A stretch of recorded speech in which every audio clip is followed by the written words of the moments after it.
Hey everyone, and welcome to today's Marketing Legos Thought Leader interview.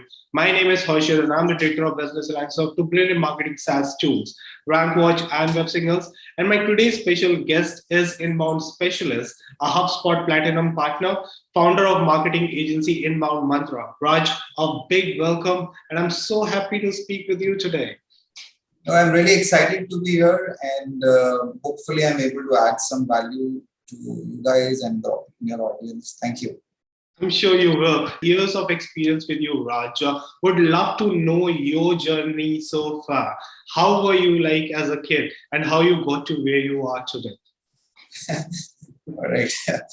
Okay, I wasn't really prepared for this, but I was generally a very competitive child, and whether it's academics or sports, I would like to come first. Anyway, so I grew up in a middle class family, and my parents were government servants, and I was taught about working hard and getting good grades and getting a job. And so that's what I did. So I did my undergrad in engineering and then a management degree. And my first job was with a bank. Mm-hmm. And I did corporate banking. After that, I had a stint consulting with Deloitte and KPMG, where essentially doing strategy for infrastructure companies and services companies. After that, I played a stint with GMR, who developed the Delhi airport. So I was very proud to be part of the Terminal 3 project, which essentially gave India one of its largest international airports. So very proud of that. So after putting in about 10 years in the corporate space, I was keen to start up. I wasn't very sure, what to do and how to do and so on. But I was very fascinated by how the internet. Still, I'm very fascinated by how the internet is, and I felt that maybe businesses in India could. So I never worked abroad, just for a few stints as part of my banking and GMR journey, wherein I did some short stints in Europe and the UK. So I felt that the internet could essentially add a lot of value to businesses in India, not just in terms of maybe growing revenue, but also to sort of become more productive. Since I'm an industrial engineer, productivity is very fascinating for me. So that was the intent, and I did not have very clear idea as to what I really wanted to do. But I left my job, and I thought I'll figure it out. So what gave you that initial kick to kind of like, because once you have that regular paycheck, and that too for 10 years, your mind get used to of the idea, right? And then taking that leap of faith is itself is like really, tough to do. So what was that initial source of kick? I think, so I mean, just to sort of mention, I also had a family when I started up, and I had a daughter. She was, I think, 4, five that point in time, and I had to pay school fees. So all of those were very tough questions.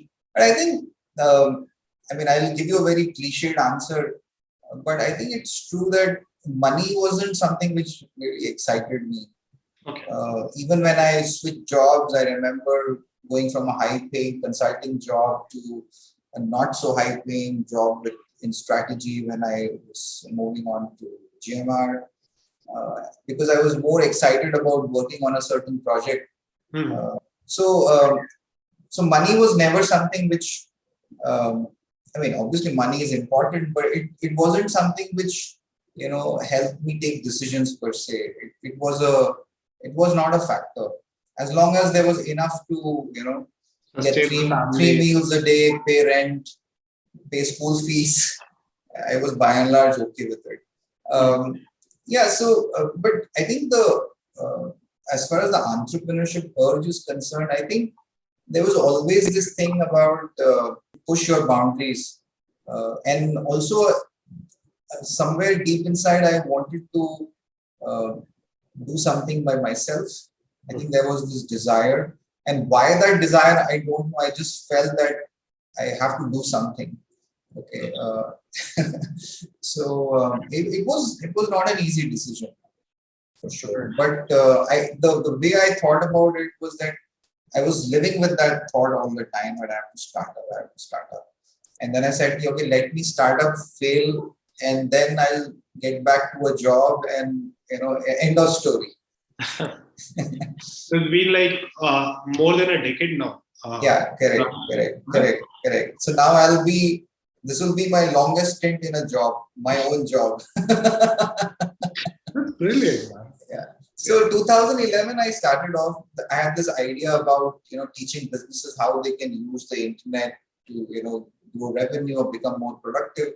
Initially, the way I was sort of going about it was since I knew mostly people in India, and I took a training route, saying that okay, we'll do sales training.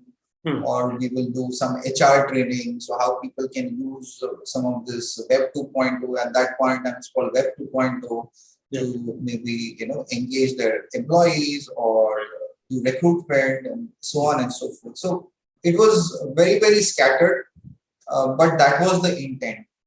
And we got some success. We did some training programs, help some real estate companies, insurance companies do sales training. How they can build leads, etc., etc. But after the few initial successes with assignments and training sessions, then it became a drag. There were endless cold calls to be done, go meet people, and I was in Delhi, and during summertime, going out in Delhi itself is tough. So I used to go in the metro to Noida, this place, that place, go meet people. Yeah, and there was very little to show in terms of achievements per se. So at that point in time, we slowly morphed into an agency structure because one of the clients gave a feedback that, hey, I mean, if you the reason people are not entertaining or request for training is people don't give it enough value, and they also think even if they train some of their internal team members, what if they leave and so you might as well become an agency which does this full service. So we transitioned and we became like this social digital agency, which were very hot in 2012, 2013. So we became something of that. And when we were going about doing some of our work, I wasn't able to see the value that we were creating. So discussions around, likes and follows and so on and so forth were very difficult conversation. And somehow I was not able to see any value in it. Okay. And I mean, there were ridiculous conversations saying, I don't know, 1 cent, 1 like, or something like that. And since I came from a consulting background, I always felt that there needs to be a business problem that has to be addressed alongside that. So I was with that mindset. I started looking for people who are doing it already, and that is when I landed on HubSpot and understood what they're doing with respect to inbound marketing. And that's when I felt that, hey, this is exactly what I'd like to perhaps do as an agency. And I think this was 2013, and we started, running in that direction.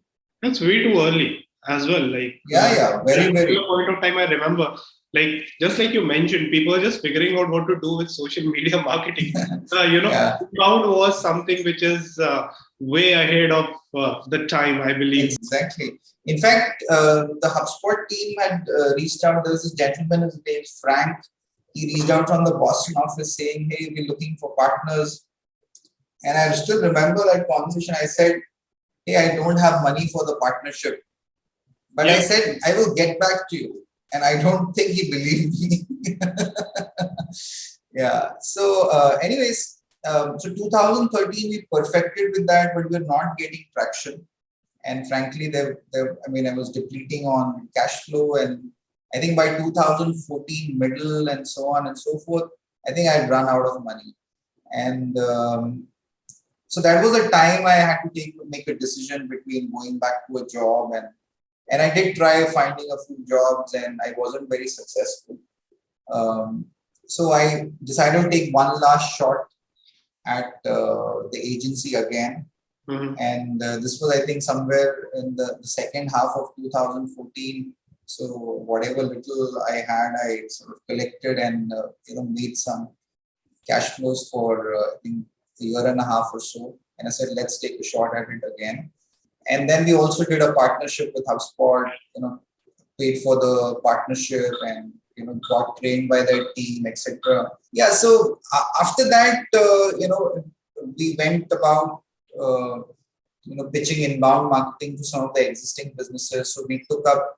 So in inbound marketing, what I realized was that whenever the purchase cycle is long, okay, or a product or a service is difficult to understand, that's when inbound kicks in. Okay. Yeah. So we went after retail, which was mostly luxury real estate. We got a chance to work with Shobha, and they were, I'm grateful that they gave us the chance. And so in the initial 2014, 2015, we were doing all kinds of work without being very discretionary.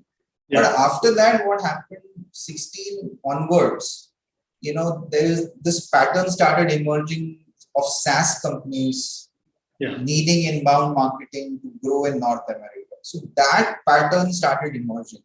And that pattern over the years has solidified into our go-to-market. Okay, wherein we continue to work mostly with SaaS companies, helping them grow revenue from inbound marketing in a predictable fashion. Let's talk a bit more about all the service offering that currently the agency has. Like what all do you guys do? Sure. So I think our main service is full service inbound marketing. So if you are a SaaS company and you have cross product market fit, doing at least $1 million in ARR, and you are looking for an agency which can help you grow faster, okay, then I think you should look out to us. Okay. And when you come to us, we need just one input from you, which is what is the new revenue expectation you have from inbound. So that's the input you need to give. So once you give us that input, and basis that we will create the entire strategy as to how, suppose if you say we need $1 million in new ARR, okay, or $5 million in new ARR. So basis that we will create the pipeline and move the inbound strategy in such a way that at least that revenue gets addressed. So just to give you, so just to answer your question, so that's our main service, which is turnkey inbound marketing service as a full service agency. Right. Typically, these are year-long engagements with retainers plus a performance added to it. Other than that, we also do some piecemeal projects, mostly around HubSpot. So HubSpot implementation or HubSpot website development, integrations, sometimes consulting, training. So that is what we do mostly on a project basis. Gotcha. And just curious, Raj, like the HubSpot consultation that you guys do, is it something which is like more or less, or the setup thing, is it more or less a one-time service, or is it like a recurring, service in nature? No, it's a one-time thing. And okay. Typically the idea is that whenever someone is taking up HubSpot, most of the information is anyways available online. So if you are a client and you can read through documentation, you will figure it out. But typically our job essentially is to understand what their business aspirations are and try to map it to the implementation so that they get an onboarding for say about a month to 90 days so that they feel confident about getting started. So it's a one-time thing. Gotcha. And as an agency, like right now, are you 100% like, practicing inbound, or if there is any outbound strategies that you still kind of like, do for your clients? No, so it's a good question. So as far as we are concerned, we eat our own dog food. So we are completely inbound. Nice. I mean, we are so inbound that we even don't ask for a referral from existing clients. Okay, but if our clients give referral by themselves, then it's good, and we obviously look forward to that because those are short deals. Definitely. Yeah. So our primary channel is inbound. Okay. So mostly through Google search or the HubSpot marketplace. We have attempted outbound in the past. Okay. And I think in the last 5-6 years since 2015, we must have definitely done a campaign for 1 quarter every year. Okay? And till now, we have scored 0. Okay. So, and not that we are bad at it. Perhaps we need to do better. That's all. We haven't sort of given it up because I know there are agencies who do it very well. Yep. And we just need to figure it out how it is to be done. But every quarter, last quarter of every calendar year, we do an outbound campaign. And for our clients also, like I mentioned, Harshit, that see, once they give us an input, we try to solve that problem. Yeah. Now, for that, if we need to take some outbound method, so for example, doing email prospecting. Okay. We don't do any calling. So if we have to do email prospecting or run LinkedIn ad campaigns or Google AdWords campaigns, which also are sort of a little outbound, but also a little inbound. Okay. Google Ads is now mainly considered inbound because yeah. But we also do email prospecting. But what we do, we try and do differently is when we're sending out a prospecting email. Yeah. So in addition to asking for a meeting or a response, we will also share some valuable content asset. Okay, so by which at least someone who's opening the email thinks worthy of his or her time that, hey, okay, there is something valuable that I can consume. Yeah, gotcha. And just curious, like how exactly is your onboarding process and what's the typical client journey, like the first 30 days in your organization look like? What processes do you have in place to engage the client, set expectations right, and move forward? So I'll talk about our inbound retainer that we do, full service inbound marketing. I'll talk about that because there is not much to do on the HubSpot side. That's much more better fit, like because those are recurring in nature. Correct. So HubSpot itself has some processes which we align to. So for the inbound thing is concerned, so even before a client is onboarded, okay, there is a fair bit of work that happens even in the pre-sales stage. Okay, so for example, if someone fills up a form and we think this company could be a good fit for us, essentially SaaS, is cross product market fit, is North America focused, then what we do is in the first discovery call, we try to understand their aspiration, and if it fits the bill, we request them to fill a questionnaire. Okay. Now through that questionnaire, we do something called an assessment, which we call an inbound assessment. In that assessment, we try to showcase to the client that, hey, if we are able to deliver for you, this is the kind of revenue impact we will make. Gotcha. Okay, so even before a proposal, a client has some direction, some sense of what is the revenue impact that will come by virtue of working with us. Yeah, it helps them set their expectation well. And once we do the assessment, if we see the revenue potential, we capture that in a Google slide deck of about 8-9 slides, showcase it to the client, talk ROI, and then go to a proposal. If there is no potential for revenue and ROI suspect, we then communicate that same to the client, saying that, hey, ROI is looking difficult, but if you are keen to still try it out, then maybe we can do a small 3-month, 4-month proof of concept. So for them to sort of, ring fence their investment and do all of that. So wise, Raj, because a lot of agencies won't confront that this is something which is not achievable, and you keeping that transparency is really worth remarking. Like that's awesome. Thank you. Yeah, so it also helps us, align our resources very well. So for example, because if we're taking up a year-long engagement, then I need to commit resources to it. That's right. Now, if we take up a 3-4 month engagement, then the resources are fluid. Okay, and the more I have year-long engagements and visibility, it is easier to commit resources. So let's talk about this, engagement that starts. So once the proposal is done, the client okays on the proposal.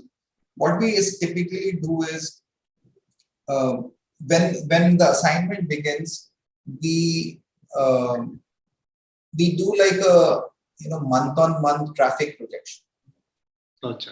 saying that, hey, month one traffic so much, leads this much, so on and so forth for 12 months.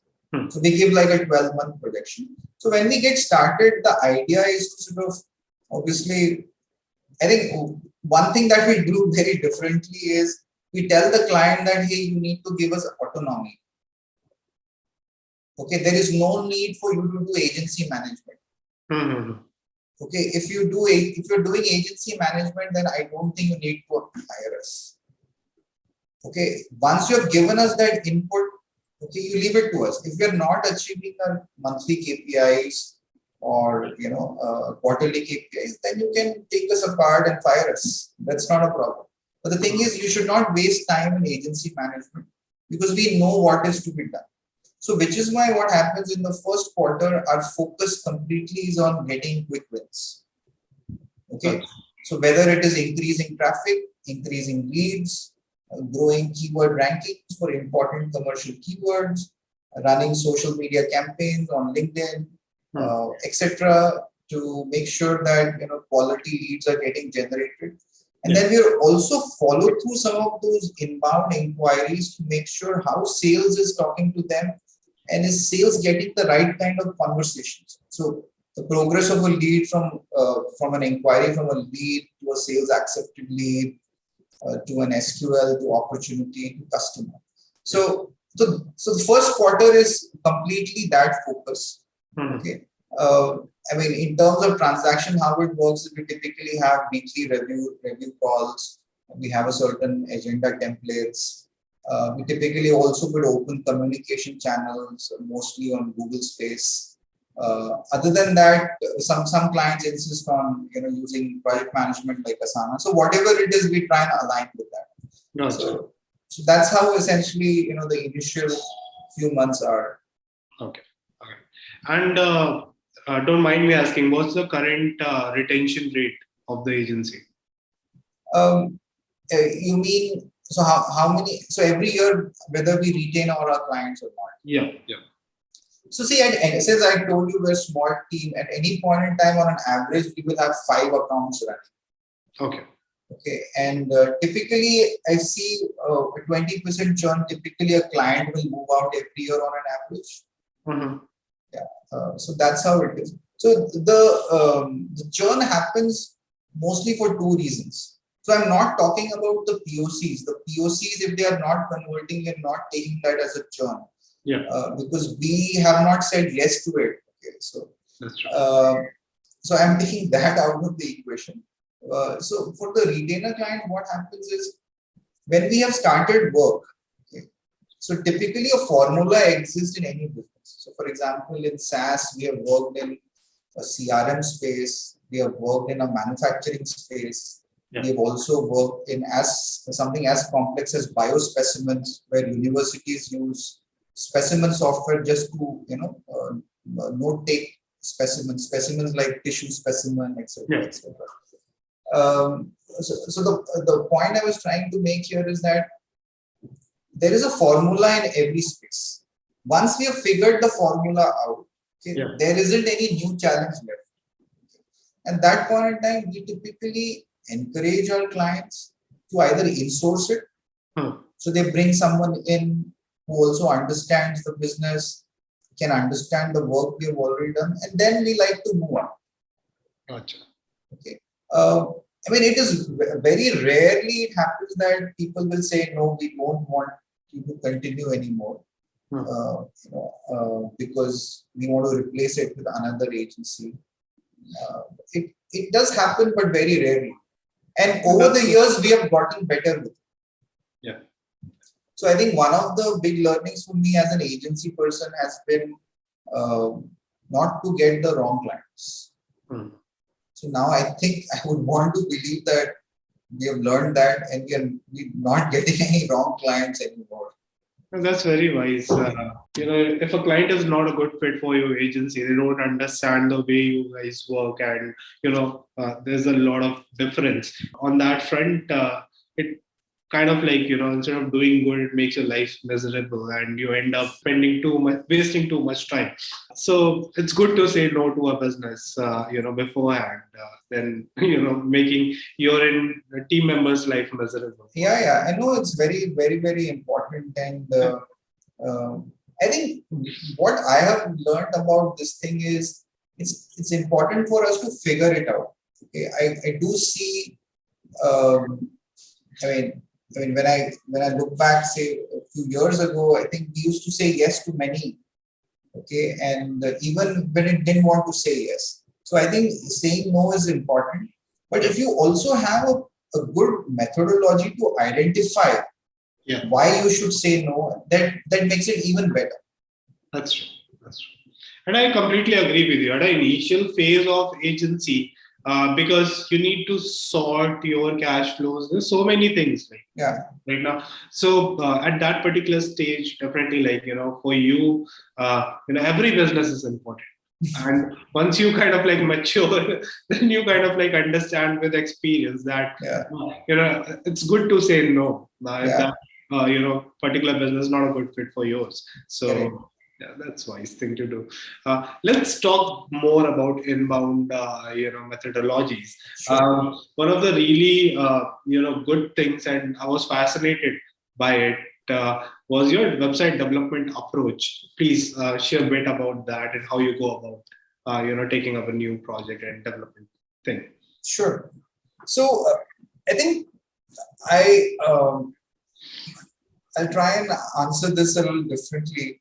So we are an inbound agency and we approach website development from that perspective. Okay, that our website needs to be our 24/7 sales rep. True. Okay, our website needs to be our customer facing touch point, right? Yep. So that's how we approach it. Typically, I mean, my colleagues in the industry will approach it from other perspectives as well. So one which most of them do is visual design, right? So my website needs to look good, right? Okay. So our approach has, I mean, obviously we like our website to look good, but that's not the driver. Okay, the driver is completely about. So, for example, whenever you get a chance, do look up our website, Inbound Mantra, which we sort of redesigned 2 years ago, and it's only made for those guys who want to do business with us. So, for example, if you come to a website and you don't find something relevant to you, it perhaps means that we will not be doing business. Gotcha. All right. So, our approach essentially is, I would say, very, very customer oriented. Okay. So we would like to understand our client's customer. Okay, why would a client's customer do work with them? Okay, so we try to first and build the story from there. Okay, what does a client's customer really want, and build the story from there. Okay, so essentially you have to visualize two ends of the spectrum. So from one end, it is the client's push, which we call the demand side. Yeah. Okay, on the other side, the left side, you have supply. Supply is essentially our client. So there is a song that a client wants to sing, and there is a song which the customer is anyway singing. Okay, so we need to bring those together. Okay, and make the essentially approach the website that way.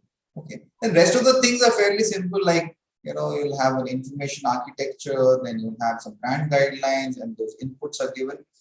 But few things stand out in how we approach some of our website design approach. So in addition to bring this demand and supply thing, okay, we have a good focus on copywriting. Okay, whether it's an audience which is global or just American or just Indian. Okay, there is a lot of emphasis on how we would like to do copy. So content obviously is, then the copy is. And the third element is about conversions. How easily people can get in touch with you. Okay, all right, and then there is this technical aspect, and I don't know how you guys are thinking or your current set of customers do is speed of the site. Very critical. Yeah. I mean, for example, at some point in time, I had this benchmark internally that every site should load within a second. Okay, whether it's mobile or it's desktop, it should load within a second. So these are some things that we sort of bring it together. And lastly, we never take website development as done or website design as done. Okay, it is always evolving. It is never looked at as a project. I think so. Here, I think HubSpot has already, done a lot of thought leadership about. I don't know what they call that, GDD, whereas I forget the terminology now. It's called growth-driven. Growth-driven design. Yeah, growth-driven design. So they've already published some of those things. Yeah. And I think the idea is definitely to be aligned with that. Okay. But at the same time, bring some of these business aspects very clearly because they tend to get missed. I definitely see a lot of things getting missed in this mismatch of supply and demand. Okay. Wherein I see more supply and not enough demand coming into the conversation. So it's like you singing your own song, okay, without really worrying about whether anybody wants to listen to it or not. But if you're able to bring in the client's customer's perspective, I think that's where the magic really happens. How exactly do you do that? Collecting maybe like thoughts onto what the customer wants. How do you go about that? So obviously we have a questionnaire. We send it out to our client. They fill up everything. They also tell us about their customers. I think one of the aspects in our website design process is also an element where we ourselves do buyer persona interviews. Oh, nice. Yeah. So essentially, if there are multiple buyer personas, I mean, we don't have like a sample size approach. The idea is to only get a sense of what the customers are thinking. So essentially, we'll get the best customer, worst customer, and an average customer. Gotcha. Okay, speak to them. And some of these conversations are very freewheeling. I mean, the way you are conducting it, wherein we can really, really understand who that person is, why they did business with our client, what prompted them. And sometimes the drivers are not always business. Okay. Sometimes the drivers are, so for example, I remember one client, the customer said that we decided to do business with them because they had a photo of a dog in their teeth. Okay. Now, how do you bring that element into website design, right? But it did have a play. Sure. Okay. Wherein it was said that researchers and doctors who were their buyer personas, they would perhaps be dog lovers too. Okay. And so how do you bring some of these elements into the website design approach? If you just take a supply side view of things, you will miss that. Definitely. Makes sense. And lastly, I mean, obviously I've been doing lastly for many sentences now, but as far as website design development is concerned, you cannot ever take the stance that you know it. It's true. Okay, you have to keep learning. So, for example, even after development, my team would do heat map analysis, landing page conversion metrics, okay, A/B testing, continuous. Raj, please share a few tips, related to the inbound strategies that kind of every business should use. It's a must, in this digital age altogether. Good. I think so. Firstly, you should publish. Okay, I mean, whatever you are learning, you should publish, and publish consistently. Not really worry about whether you're writing for a keyword, not keyword. You should publish whatever you're learning. So, for example, while just doing the interview with you, I'm learning many things. And it would be prudent of me to sort of document some of those things, publish it out so that the world can benefit from it. And you'll find this very funny. When I was in my struggling period, wherein we did not have any clients, and I had to go out and get business, we were consistently pushing blogs every week. Nice. Sometimes when I was getting no business and no calls and I was getting frustrated, I used to blog. Sometimes frustrated blog. So I remember there are some weeks. So someone canceled the meeting. I said, okay, I'll write a blog. So, but that eventually started helping us. Yeah. And we started getting traffic from people who resonated with some of the content that was put out there. Some of these blogs also got picked up by HubSpot saying, we really like the philosophy that these guys are espousing. So, for example, there was one blog that many years ago I'd written on selfless inbound marketing. Okay, so that got picked up. And some of my team members have written phenomenal blogs. So, for example, there is one blog which was done by one of my colleagues, Apoor, and it talked about the day in the life of an inbound marketer. It's one of our best performing blogs, and it just tells what a day typically looks like for an inbound marketer. So that is one. You keep publishing, stuff. Thought leadership doesn't really matter whether it's good, bad. You publish, okay, because there will be someone who will be an audience for you. Yeah. And lastly, even if there is no audience, you write for yourself. You at least will develop the way you communicate, think through some of the things. So that's definitely one.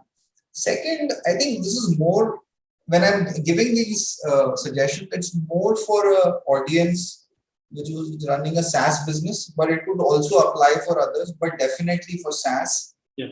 And this is a mistake, at least I have done, is focusing too much on performance and not enough on the brand. Gotcha. I think the brand building has to start from the very beginning. You have to be really, really conscious about the perception you're building, what you stand for, and some of that should get communicated often, time and again. Sure. So one is continuous publishing. Third is brand building. Second is brand building. Third, you really need to get good with business strategy. Okay, if you really want to make inbound a success, you really need to get good with business strategy. Right from reading some of the strategy models, whether it's Porter, Five Forces, SWOT, this and that, whatever it is, you should at least get an MBA crash course and get some of these strategy models in place. And fourth, when I say 1, 2, 3, 4, they necessarily don't have to be 1, 2, 3, 4. They can be any 5, 6, 7, 8 also. But I'm just telling you some of the important things I have learned. Fourth is analytics. Okay, you need to be able to analyze each and everything that you're doing and then decide whether you need to continue or shelve it. I think these are some suggestions are very important for someone who's just, this is for people who are just getting started with inbound, and people who've already been doing inbound, they obviously would know some of these things. But if you are someone who's already doing inbound, brand is something I would like you to sort of register. Gotcha. And Raj, since your agency is dealing with multiple tools when it comes to marketing automation and the CRMs altogether, HubSpot is one, Marketer, few others. How do you go about consulting a particular client? Which particular tool will be the best fit for their organization? What that particular process looks like?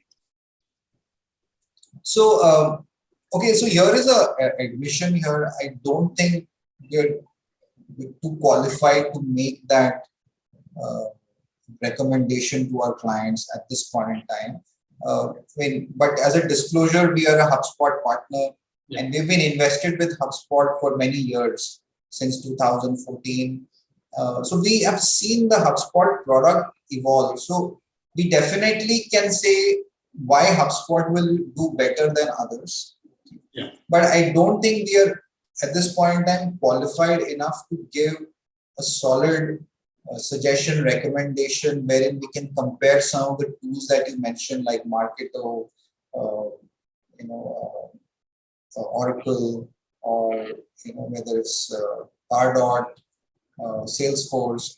We have won deals where people have taken HubSpot and they've beaten Salesforce or a Marketo, even Dynamics, etc. But I don't think we are qualified to sort of talk about it. But just to close the conversation here is, since they've been HubSpot partners, most of the people who come to us are small to medium sized business and maybe entry level enterprise. And we definitely see a lot of value that HubSpot can add because of its user friendliness. Earlier, we were also associated with Lead Squared, but somehow we were not able to invest time into that partnership.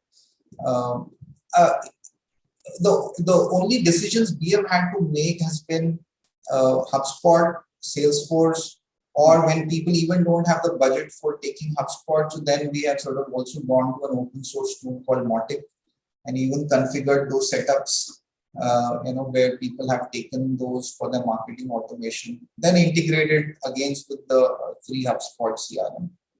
So that's my answer to that. Makes sense. And what are the common mistakes that you see, businesses making when it comes to automation? Altogether.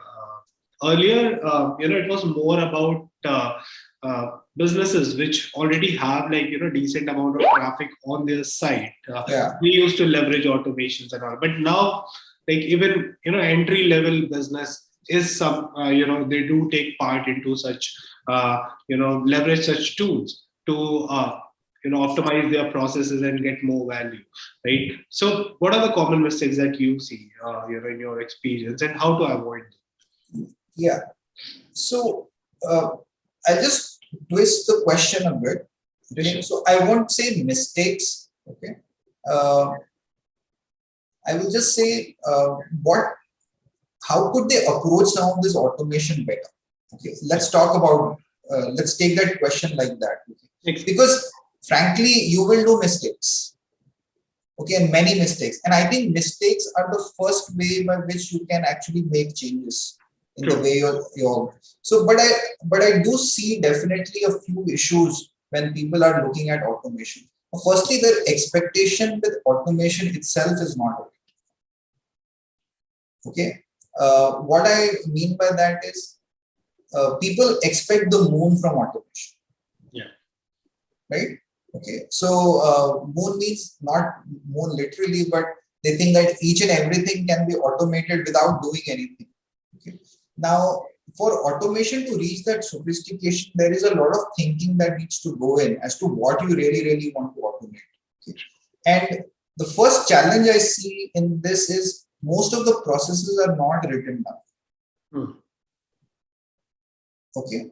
And most of the processes have not been audited for efficiency. Sure. Now, the thing is, when you do automation, whenever you take a tool like, say, HubSpot, for example, it's built for an efficient process. Yeah. It's not built for an inefficient process, because you put automation into an inefficient process, you still get inefficient process. Right? Sure. So these are some challenges I see where the expectation itself is not right. Second, there isn't enough documentation of the process, and the processes itself are inefficient. So these are some challenges we see when people look at automation. And then what do you call that excitement curve, which then peters off, the curve of peak of excitement and then maturity. So I am forgetting now what it is. Maybe I can send it over to you. So typically when people take up automation, there is this peak of excitement. Super excited. And then they see, oh, okay, there are these problems and it looks difficult. We need people, we need to hire an agency, we need to spend more money. And then, their excitement falls. Yes. It's only when the excitement falls and people still put their nose into it and say, okay, no, let me see how this can help me. That is where the growth actually starts happening. And many people typically, I think it's called the trough of death. So most of them essentially die there in the, after that initial excitement with automation. Gotcha. But like I said, first point is the expectation itself is wrong. The processes are not documented, and even when there are processes, they are inefficient. Gotcha. And Raj, few tips on how to kind of maximize inbound marketing efficiency. I mean, that is something which is again critical, and many businesses struggle to do it. Okay, so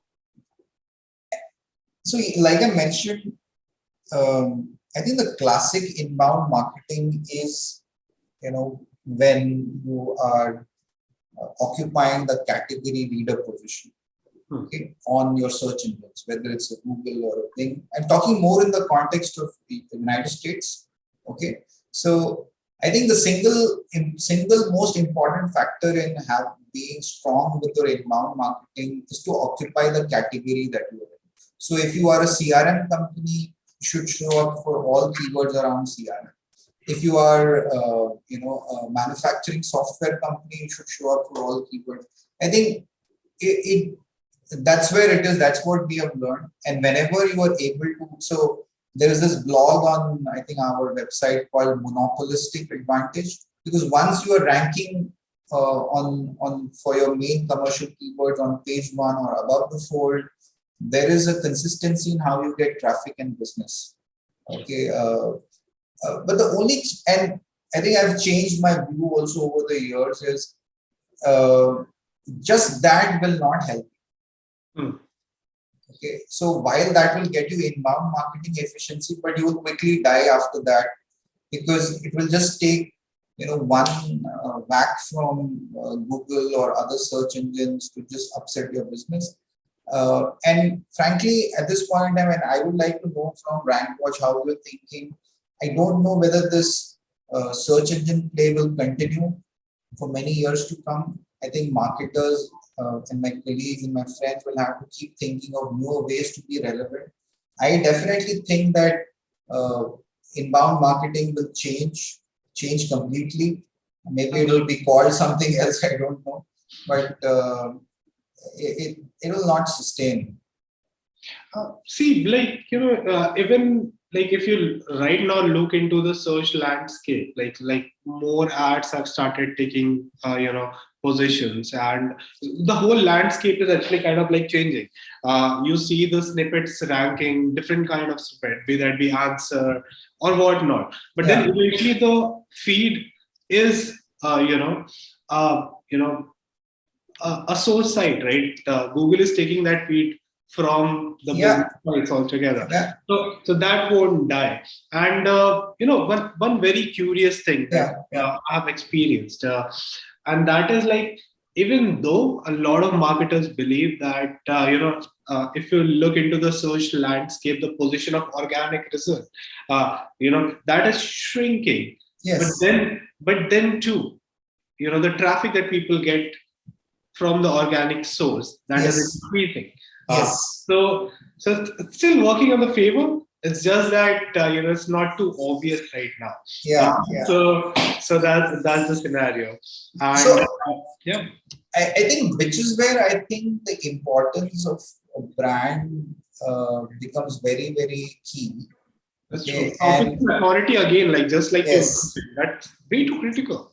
Absolutely. And I think sooner companies engage in strong storytelling, talking about the product marketing, storytelling, thought leadership, and making the mark out there, it will be important, because when you brought up the results about paid ads, and it's very funny, it's only last week I noticed that if you click on an ad, it opens in the same page. But if you click on an organic search result, it opens in a new tab. Just do. I also was astonished to see that. But that's just a small point. But when I look at it from Google's point of view, it just makes sense to me. Now the thing is, Google has become like a gateway, and I don't know, someone might just sue me for saying this, but sometimes I feel Google should become a public utility. Okay, wherein the governments of the world should come together and at least for search dictate some guidelines, so that Google is not able to determine how someone's business gets impacted for that, and there can be transparent set of guidelines that everybody follows, but it should not be just left to Google itself, how things show up. That's true, actually. I was looking into the Ahrefs founders video quite some time back, and they've been building their own search engine. So, and I mean, I like the vision of the guy. Like, the reason he wanted to, build, the search engine was for the fact that he wanted to share the revenue, that the search business generates for him with the publishers, and making it way too transparent. They are the source of knowledge that, basically, all the information that the searcher needs, just kind of like giving the community back, the publishers back. So that was his vision, which was very wise. Let's see, Also, something, that will eventually end, might take time, but that is something very hard to sustain. Sure. But even if you see, I mean, just to add another point, at least I can talk about SaaS, B2B SaaS. I do see, the audience also getting very, very focused in terms of what they want. So today, I mean, I think, and this is my hunch, that many people go directly to a Gartner or a Capterra or a software advice and search there, get the results that they want, and they get going with it. And they may not even come to a Bing or a Google, to do their search.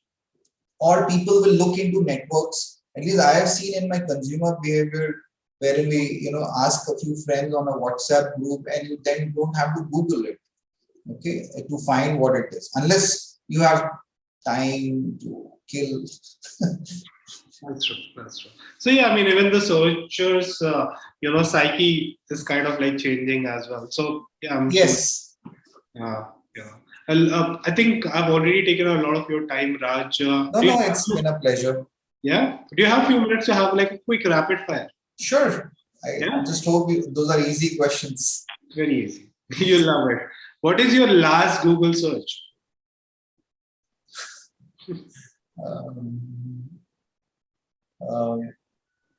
I think Public Provident Fund. All right. What is the best piece of advice you ever received? Leave things on a high. Nice. At what age were you the happiest and why? I am happiest now, and because I have 2 kids, and I am a father. That's nice. That's nice. What career did you dream of having as a kid? I wanted to be a cricketer. Did you join any of those? I played district. Nice. What trait most defines you, who you are? I think it was determination, perseverance. That's nice. Thank you so much, Raj, for all the time. I really appreciate it and all the value that you've added. No, thank you so much. I really want to thank you and the RankWatch team to sort of giving me the opportunity to talk about my agency in a no holds barred kind of an environment, and also allowing me to speak my mind. And I wish you guys all the very best. Keep up the good work. I'm really proud of what RankWatch has been able to do coming out of India as a software product. So my congratulations. Thank you, Raj. Pleasure speaking with you. Thanks. Bye.